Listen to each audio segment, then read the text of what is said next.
Thank you, ma'am. Thank you, ma'am. Okay, so we have type 1, type 2, type 3, type 4, and type 5. So 5 lahat yan. And one example each lang yung ipipresent natin para mabilisan. So meron tayong stiffness, irregularity. So hindi pa tayo nag-start, nag-yon na si Remar, good night. Diba? So sa number 1, stiffness, irregularity, yun yung soft story natin to determine yung soft story. So meron tayong standards daw. 70%, kapag 70%, yung adjacent na story lang, yung adjacent floor, one story. Kapag 80% naman ang i-consider mo, yung tatlong story dun sa taas niya. Okay? Tatlong story yung i-average mo. Okay, yun yung type 1 natin. For the type 2 naman, weight or mass irregularity. Ang i-consider natin dito, yung given weight dun sa structure. So meron tayong standard na 150% of the effective mass ng adjacent story. Okay. Mass, tapos yung isa kanina is yung forces, lateral forces. Diba? Yung 1 is lateral forces, type 2 naman yung weight or mass yung i-consider. Next is type 3, vertical geometric irregularity. So yung shape. Okay, yung shape naman ng structure. So 130% of that adjacent story. So yung lateral force resisting system. Yun yung mga tulad yung mga shear wall, mga ganon. Di ba alam niyo yung itsura ng shear wall? Nakita niyo doon sa plano natin ng, ano tawag dito? Plano natin ng red, di ba? Red residences. Yung mga wall na buhos doon sa may part ng elevator, hagdanan. So mga shear wall yung mga yun. Makakapal na parang wall. Ay na parang columns. So yun yung shear wall natin. Next is yung type 4. Okay, type 4 natin, in plane, discontinuity in vertical lateral force resisting system. Okay, and then we have discontinuity in capacity. So, 80% down ng above story. So, discuss natin one by one. So, type 1 muna tayo. Okay, so if you consider yung first floor, a soft story is one in which the lateral stiffness is less than 70% of that in the story above or less than 80% of the average stiffness of the 3 stories above. So, di ba na-discuss nyo na yan in your previous, ang tawag dito, previous presentation. Hindi ba? Si Remar na lang na ma-discuss. Yung previous na mga design subjects ninyo, yung formula ninyo for stiffness. Face-palm talaga ako dito kay Remar. Okay. So, di ba alam niyo na yung mga formula natin for the stiffness. We have yung movement niya all over doon sa height. Okay? So, wala siyang makakancel yung ang tawag dito, yung unit of measurement, di ba? Okay. So, we have in this example a 6-story concrete SMRF. Okay? Structural moment resisting frame is shown below. The specified lateral forces were used and the corresponding displacement at the floor center of the mass were found as shown. So determine the type of vertical irregularity that exists in the first story, if any. So kung first story lang yung determine nyo, so meron tayong adjacent niya is second floor, di ba? Tapos ang ano niya yung 3 stories above is yung second, third, at saka fourth. Diba? So, we have, based on the given information, meron naka-reflect na dito yung mga displacement niya. So, we have for displacement at S1, okay, 18.03 mm. I-displacement dun sa third floor, which is S2, 27.43. Tapos, ano na to hindi yung movement here. Hindi yan yung movement dito. Yung displacement means yung movement na dito from yung adjacent na floor. Yung difference na nila. Okay? So, ang i-consider natin, ang i-check natin para malaman natin if mayroong ang soft story, ang gagawin natin is determine yung stiffness ng isang story adjacent, i-compute natin ang 70%. Okay? Next naman is 80% kapag yung average nung tatlong stiffness above ng first floor. Okay.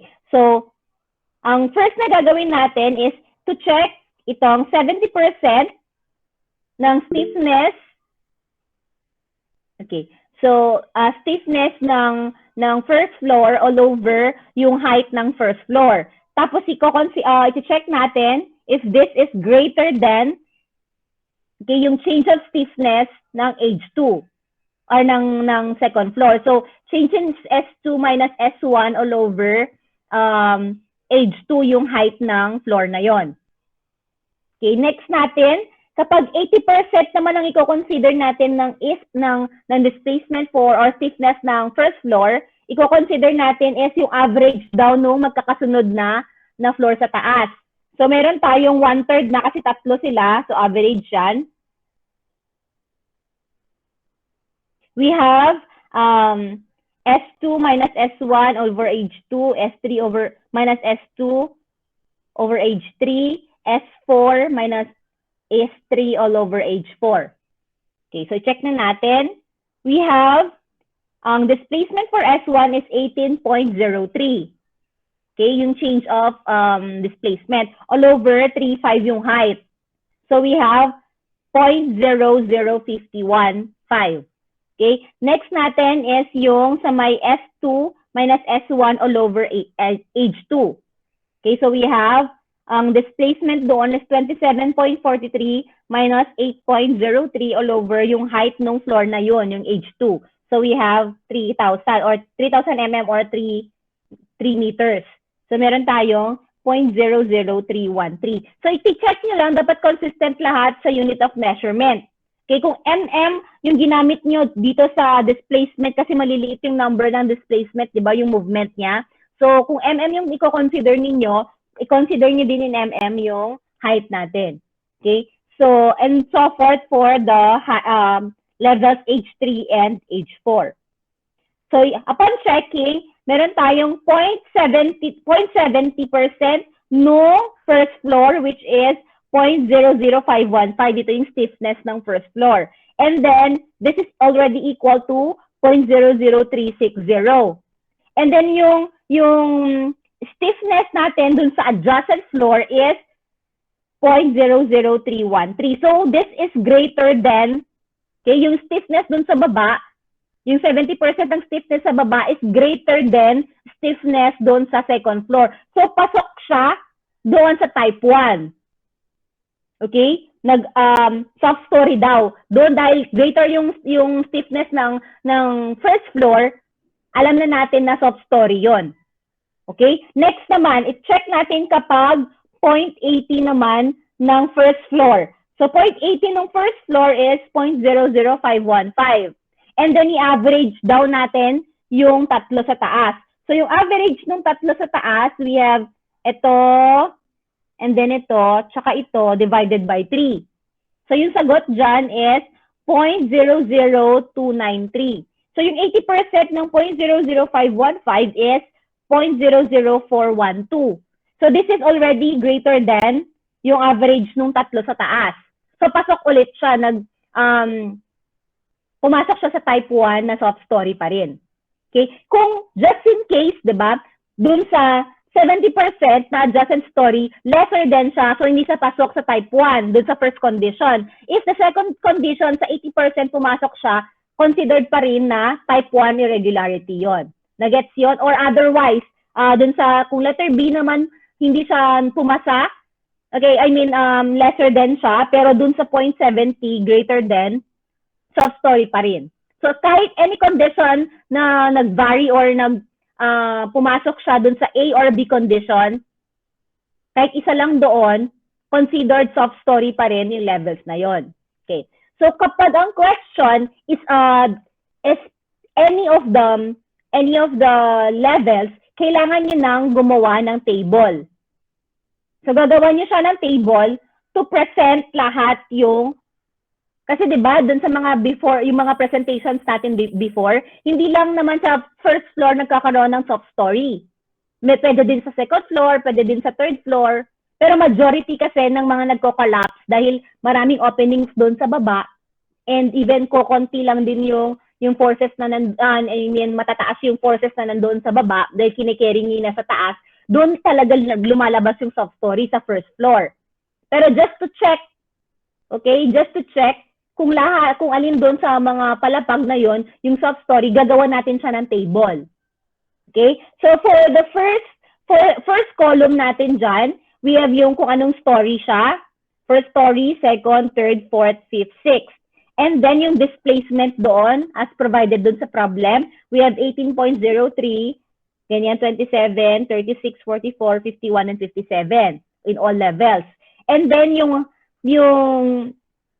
story height, we have 3,500, 3,000, and 3,000 hanggang 6th floor. Okay, and then yung story drift niyan is yung movement na, yung difference nila. Okay, so 18.03, tapos 27 minus 18, we have 9.40, 36 minus 27, 9.40. So yun yung difference. Yung story drift, yung yung change in displacement. Okay? Ito yung, wait, hindi nagsusulat. Ito. Ito yung change in displacement natin. And then yung story drift ratio, ito yung stiffness. Ano yung stiffness ulit? Yun yung change in displacement o lower height. Okay? Nagets yun? Nagets ba? Raise your hand.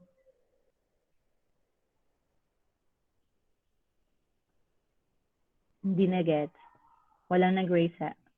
Talaga ba? Ganun talaga. Miban, ganito talaga ang raise hand. Hindi, walang click-click na sa cellphone. Oh, okay, sige. Okay, then. Oh, Liban, dahil nag-raise hand ka, i-explain mo ulit dahil di na-gets ng classmate mo. Karin. Okay, so ito na yung kanina, yung sa may part ng story drift, siya yung tawag dito, yung stiffness natin, yung formula natin na ito. Okay?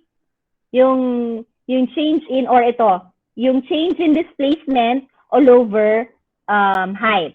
So yun yung stiffness natin. So tignan nyo, 0.00515 dito sa may part na to. Okay, so yung kaninang computation natin is ito. Itong part na to, itong pinakauna. Okay, so nandyan siya. And then itong 0.003, itong 0.00313, siya yung nandito sa may second floor. Nagets? O, bahala ka. So next is, i-compute natin yung another column which is yung 70%. Kasi diba, i-consider daw natin yung 70% ng palapag na yon against doon sa ibang palapag. So kukunin natin yung 70% per palapag. So meron tayo, kanina na-compute na natin tong 0.00361 which is 0.70% nitong stiffness or yung story drift. So kung ano yung 70%, ito yun, 70% nitong column na yan. Okay, next naman is 80% ng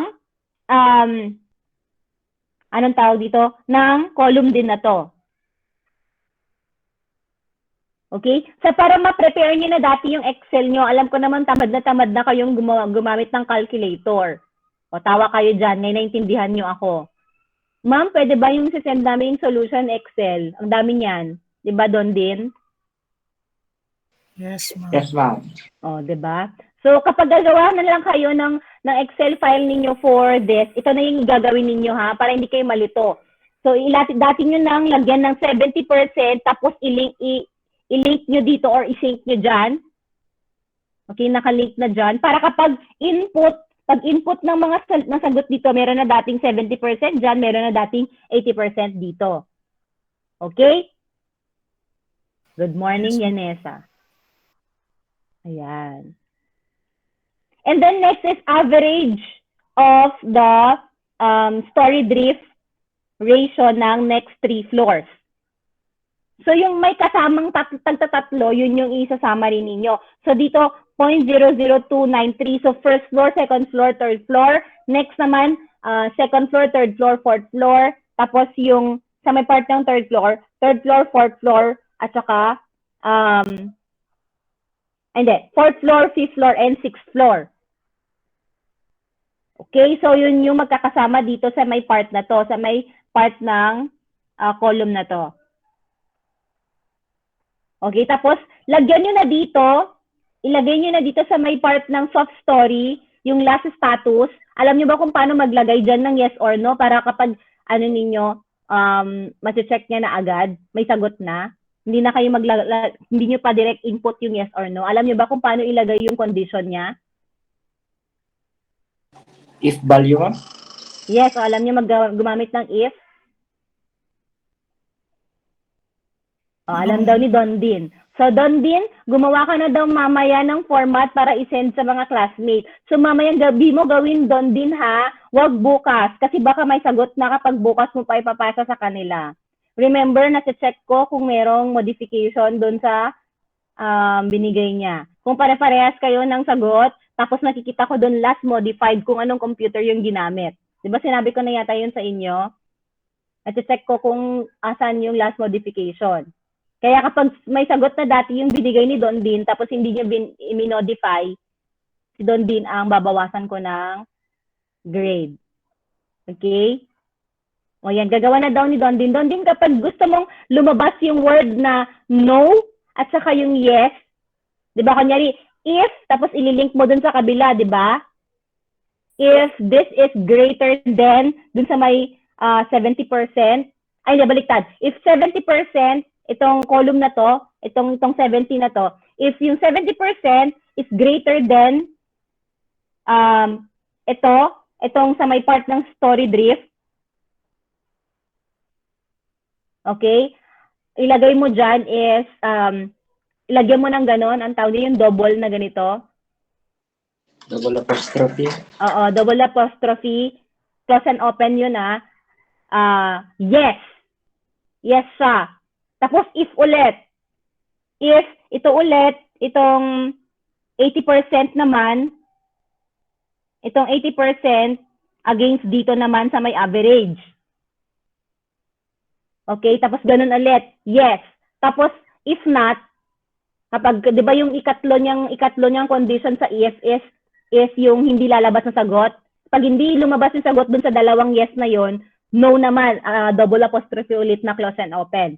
Lagyan mo ng no. Kapag word ang gusto mong lumabas doon sa last column na to, kung gusto mong lumabas yung no at saka yung yes, gamitan mo ng double apostrophe. Okay? Or kung gusto mong yawa, ganun yung lalabas dyan, pwede naman. Di lagyan mo ng double and mag-error naman kapag naglagay ka ng maling input. Okay, bali mag-testing ka na. I-testing mo tong example natin kung parehas kayo ng sagot na lalabas. Okay? So ganun lang for type 1. Ang i-check niyo sa type 1, 70% nung stiffness dun sa floor na yon against, dapat kapag nag-greater than siya, soft story siya dun sa katabi niyang floor. Okay? Kapag ginamit mo naman yung 80% na condition for the stiffness, yung average nung tatlong katabi adjacent or above story doon na tatlong magkakatabi. Okay? So 70 at saka 80. Any condition na okay doon sa dalawa na yon, may soft story as type 1. Okay, kapag force ang pinag-uusapan, meron tayong mga lateral, I mean displacement. Pag displacement yung pinakita, ganito, type 1 na yan for sure. Okay, ang itetest nyo is type 1. Basta nakita nyo yung mga displacement na yan, and yung even consider yung mga height, displacement at saka height yung nakita nyo, ang gagawin ninyong checking is type 1. Nagets?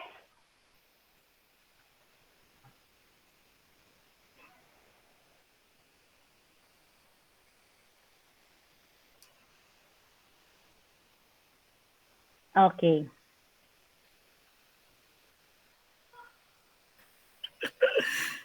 Bakit? Next naman is kapag type 2. Kapag type 2, weight naman ang magpapakita sa problem. Okay? Mass irregularity shall be considered to exist where the effective mass of any story is more than 150% of the effective mass of an adjacent story. A roof that is lighter than the floor below need not to be considered. So kapag, kunyari 6 floors, tapos yung 6th floor niya mismo, yung top deck, wag yun na i-consider yun, wag yun na i-check as part of the type 2 irregularity. Kasi alam naman natin na mas mababa talaga yung weight nun. Kasi cover na lang naman siya. So, i-consider nyo na lang is yung mga lower floors. Okay, so basta punta agad tayo sa example. So, a 5-story special moment frame office building has an heavy utility equipment installation at 3rd floor. This results in the floor weight distribution below. So, determine the type of vertical irregularity. So, kung determine the type of vertical irregularity, basta pag may nakita kayong weight, okay, uneven na weight na ganyan distribution, alam nyo na napapasok yan. Ang una nyo nang iti-test is type 2. Kasi hindi naman pwede yung type 1 dyan, di ba? Hindi naman binigay yung displacement. Tama? Bakit hindi kayo nasagot? Yes, ma'am. Okay, sige. Isa lang pala yung estudyante ko ngayon. Yes, ma'am. So, ganun ba talaga kapag finals na, hindi na kayo nakakapag-process ng data or lesson sa utak? O bahala kayo dyan. So, ano no? Sino yung nagsasalita? Christmas break na, ma'am. Christmas break. Hoy, may final exam pa kayo sa Friday. And then next week. Anong ay? Okay. So, meron na tayo dito. So, sabi niya, yung 3rd floor daw, pinakamabigat kasi nandoon yung mga na-purchase daw na heavy equipment doon sa building. So, nadagdagan ng, siya yung may pinakamalaking weight, 800 against doon sa mga iba't ibang floors. Okay, halos doble. Okay, so, iti-check daw natin, ang sabi doon is 150%. 150% yung consideration doon sa adjacent story. Okay, so for 150% ng weight 2 is 400. Okay, so 1.50 or 150% ng 400 dun sa weight ng second floor is 600. Against 800 na third floor which is greater. So alam na natin na meron ngang type 2 irregularity, vertical irregularity dito sa problem na to. So, ganun lang kabilis i-check ito. Kapag greater than yung sa may level na yon against dun sa floor na dadagdagan nyo ng 150%, pasok siya dun sa type 2 na problem. So, ganun din sa isa kanina, di ba? Kapag greater than din yung sa may minultiply natin ng 0.70 tsaka 0.80, alam natin na type 1 sa displacement or stiffness. Dito naman sa type 2, kapag yung floor na yun, minultiply natin ng 150% against dun sa floor na may dagdag na weight, that is, meron nga siyang irregularity or weight irregularity type 2. Okay, dun sa floor naman sa may taas, kasi di ba sabi niya adjacent, ibig sabihin, pwedeng taas or pwedeng baba. So i-check natin yung sa may part ng 4th floor, 150% ng 4th floor is 750. Okay, 750 kilonewton. So, mas mataas pa rin yung 800. Okay, so pasok pa rin siya sa type 2 irregularity, vertical irregularity. So, ganun lang kasimple yung type 2. Next natin is yung type 3. Okay, so sa type 3, yung type 3 sa vertical geometric irregularity. Okay, alam niyo na, 'di ba? Kapag dito nakikita ninyo pa lang na meron ng mga butas. Okay, may mga butas yung building or irregular in shape, hindi siya ang tawag dito, hindi continuous yung mga members. Alam na natin na papasok na siya sa type 3. So, ulitin natin, kapag type 1, ano ang teachers natin doon? Kapag nagpakita yung Height and displacement. displacement, siguradong type 1 na yan. Type 2 kapag, wait, buffering. Nagbabuffer si Remar, yung utak niya yung nagbabuffer, hindi yung wifi. Okay, wait yung type 2. Kapag type 3 naman, makikita nyo lang dun sa mismong plan, yung itsura nung continuity ng mga main members natin. So kung may mga butas, ganyan, alam na natin na type 3 yan papasok. Okay, so i-check natin, width of level 3, so 30, wala, hindi na nasulat. Okay, so ito yung part na to, ito yung third floor natin, di ba? Palitan natin yung kulay. Okay, so ito yung third floor natin. So, kompleto pa yung palapag niya. So, 7.5 times 4 is 30. Next natin yung level 4 niya, nag-cut na sa dito, di ba? So, hanggang dyan na lang siya sa may grid line D. So, meron tayong 22.5. So, 7.5 times 3 is 22.5. Ang sabi doon, kapag lumagpas ng 130%. So, i-check natin, yung may part na kompleto all over, dun sa may part na may irregularity or yung may butas, all over may butas is 1.33 yung sagot. So, multiply by 100, meron na tayong 133.3%.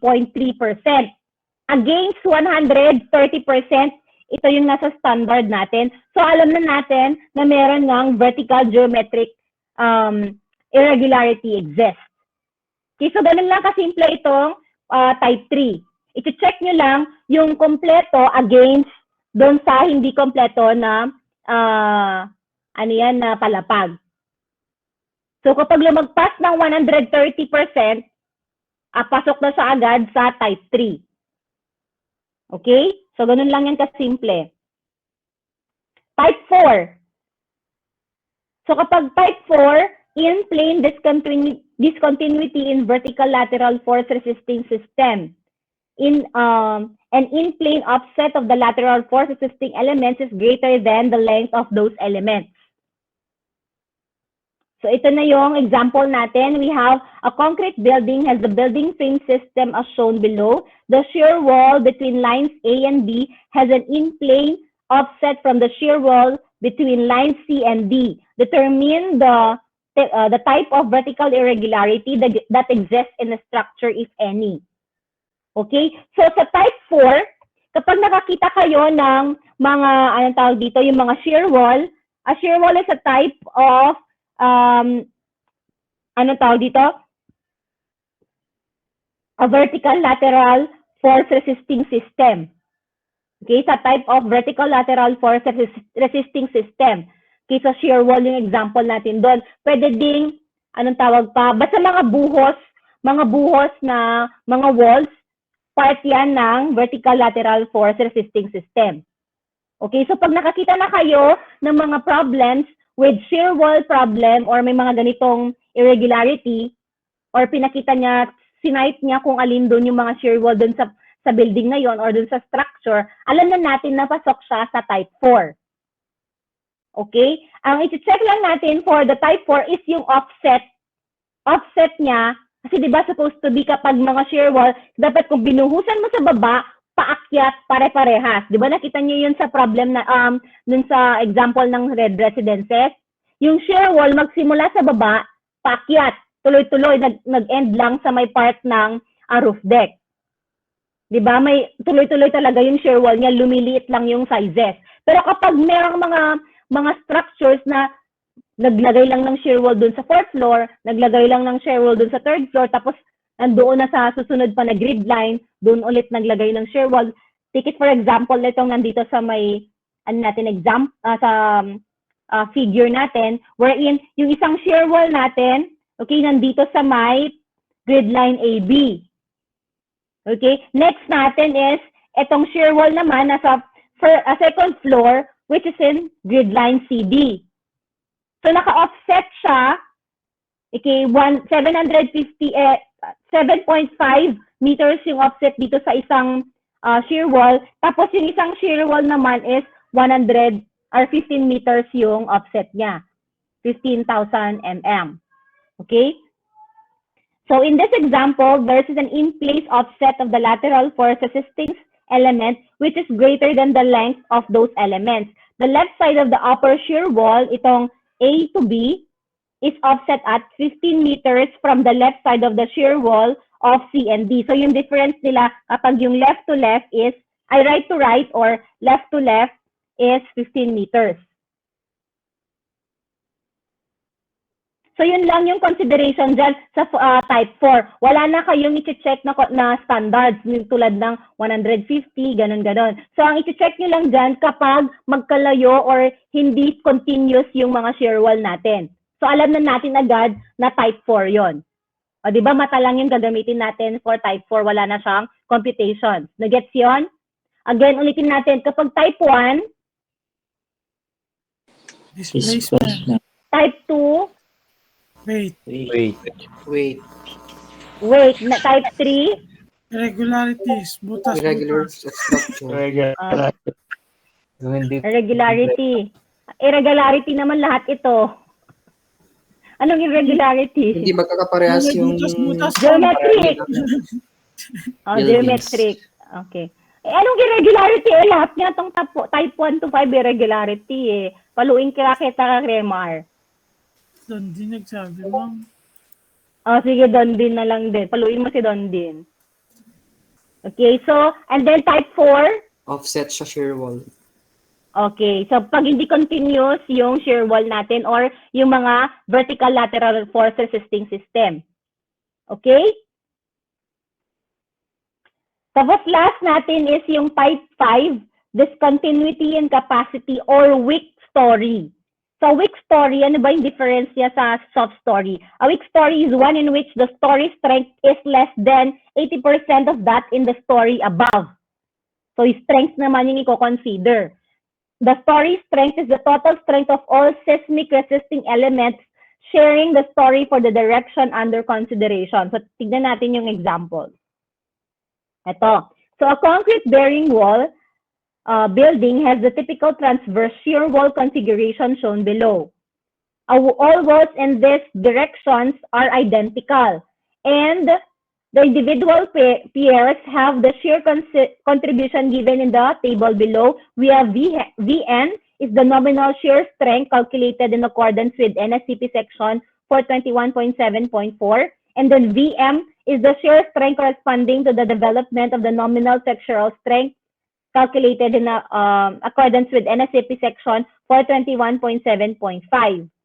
So determine the type of vertical irregularity that exists in the structure, if any. Okay, so ang kinonsider dito sa weak story, yung may maraming openings. Okay, so yung consider lang daw natin is yung ground floor at saka yung second floor. So sa pier 1, ang tawag nyo dun sa isang opening, so meron daw siyang lateral force or nominal shear strength of 20, and then we have yung shear strength corresponding to the development of nominal flexural strength of 30. Okay? So ganun din dito sa 2, 30 and 40. Okay, sa 3, 15 and 10, tapos sa 4, 20 and 15. Okay, itong buo sa may part ng nabutasan. Okay, yung mga ang tawag dito, yung force na nagre-resist o ire-resist niya, yung mga shearing force na ire-resist nung panel na yon. Okay, kasi 'di ba nagkaroon ng butas. So, ganun din sa 5. Okay, tapos yung 6 at saka yung 7. So, meron tayong Vn at saka yung Vm.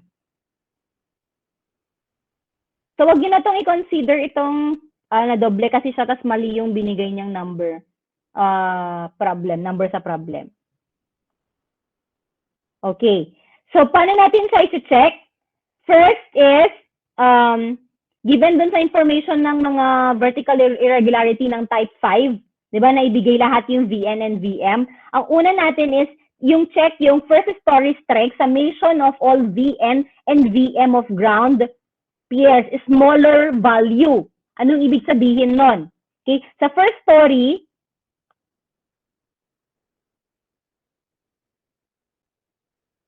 Okay. Sa first story na to, itong 1, 2, 3, 4, kunin daw natin yung smaller value ng Vn at Vm. Iko-compare natin yung Vn and Vm. Kunin natin yung smaller value. So, ano yung smaller value sa pair 1? We have 20 against 30. Sa pair 2 naman, 30 against 40. Tapos sa pair 3, we have 10 against 15. And then dun sa pair 4, 15 against 20. Okay, so summation lang daw natin yon for the first floor.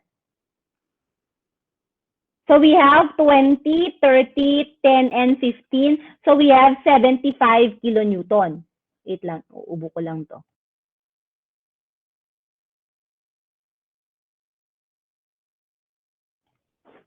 Nagets yun sa may part na yon. Pagbabanggain nyo lang, kunyari sa buong first floor, lahat ng mga piers doon for the shear strength ng Vn at Vm, yung nominal shear strength, i-compare nyo lang kung sino doon yung pinakamababa. Tapos yun yung kukunin natin for the summation.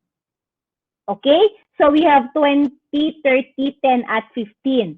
So we have a total of 75 kilonewton for the first story. Next natin is yung second story. So, ganun din. Pipiliin natin yung pinakamababang value.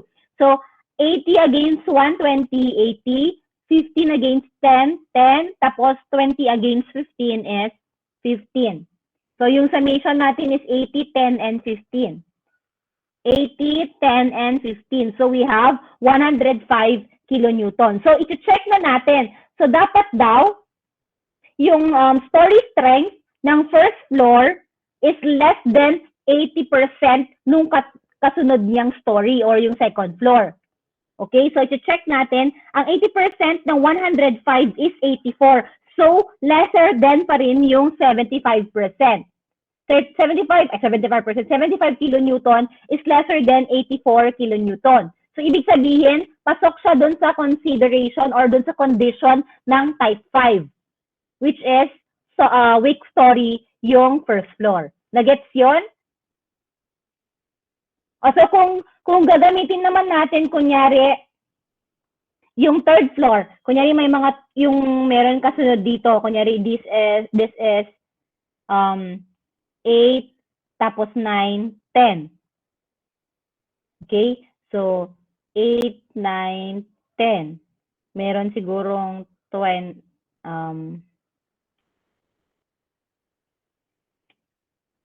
75, ganyan.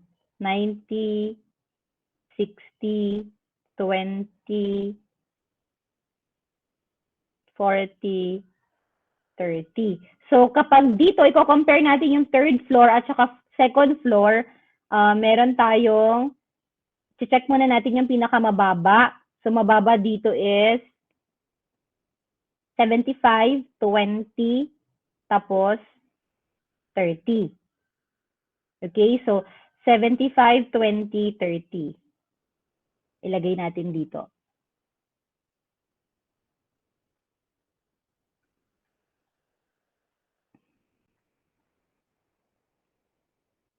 $75, 20, tsaka 30. So, ilan lahat to? 105, 125. Tama ba? 120. Okay. So, 125.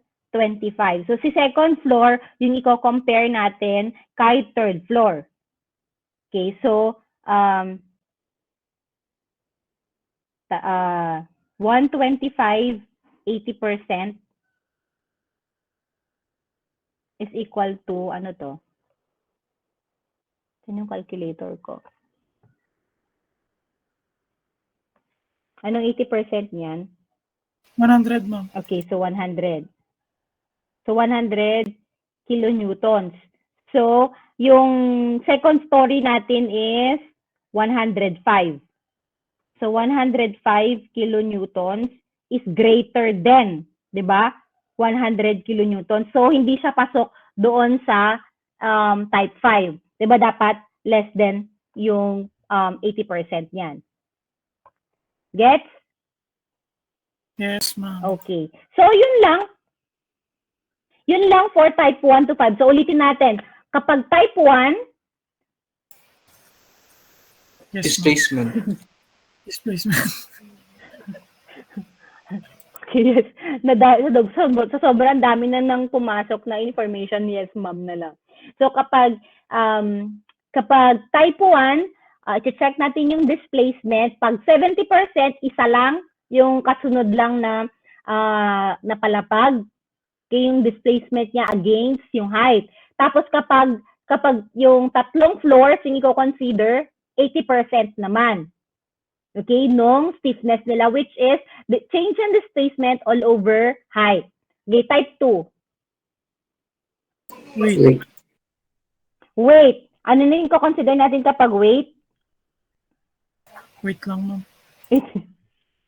Weight din mo. O, kapag weight, 100. 150.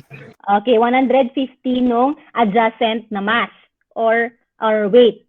Okay? Next natin, kapag type 3, Geometry of a building. Vertical geometric regularity. vertical geometry. I-check lang natin pag lumagpas ng 130%.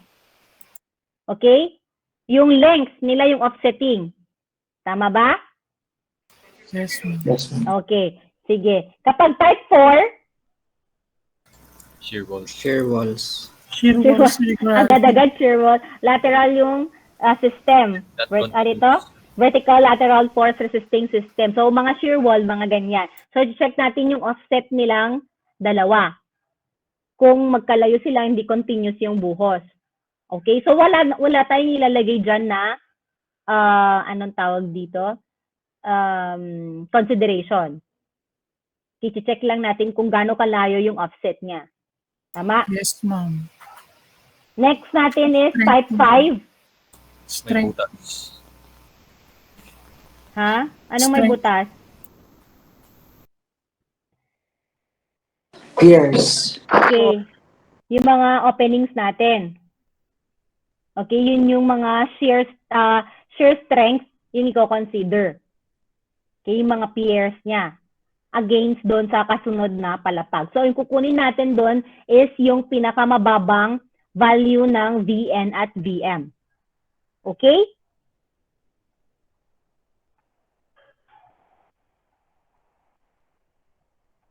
Ayun. So, yun lang for vertical irregularity. So, meron pa tayong isang type which is yung plan irregularity. So, check nyo na lang yun kasi madali lang naman. Meron na siyang, anong tawag dito? Change in displacement lang yung nandito sa may, di ba naka-upload na yun sa LMS ninyo? So, pero sasabihin ko naman kay Sir Balbin na hindi na natin siya isasama sa exams. So, magpo-focus na lang tayo dun sa yung midterm ninyo at saka dito sa vertical irregularity. Okay, yung plan irregularity, i-browse nyo na lang, tapos basahin nyo na lang yung concept doon. Okay, sunod-sunod naman yung may explanation yung uploaded file doon. Or paggawa na lang natin kay doon din yung format. O mag-thank you na kayo kaagad sa kanya. Thank you, Dolphin. Na-pressure siya. Thank you, Don Dean. Merry Christmas. Okay. So, paano yan? Wala na tayong meeting for CMPM. Pero tapos mamaya, Christmas party namin. Ang klase natin is 4:30, di ba? 4:30 to 6:30. Tapos bukas naman is quiz ninyo. 4:30 to 6:30 din.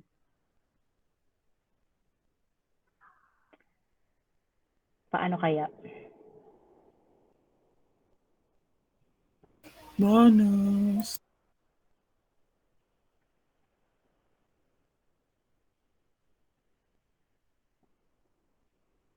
Lahat kayo magkakaklase sa CMPM?